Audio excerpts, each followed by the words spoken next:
or more stores. Well, hey guys, we're live right now on the Elk River as our game of the week this week is the Herbert Hoover Huskies traveling to Winfield. I went to both practices today and talked to both head coaches.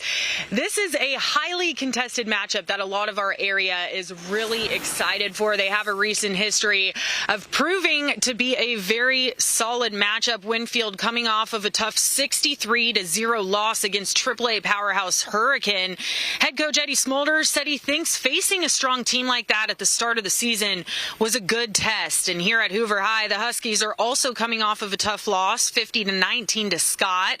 Head coach Joey Fields said they had opportunities to win that game, but struggled to get points on the board once they were inside the 10. Now, though, Hoover and Winfield will go head-to-head in just 2 days. Last year, Winfield won the first game by 5 early in the regular season. Hoover then split the series, winning by 1 point in the playoffs in that crazy last-second win.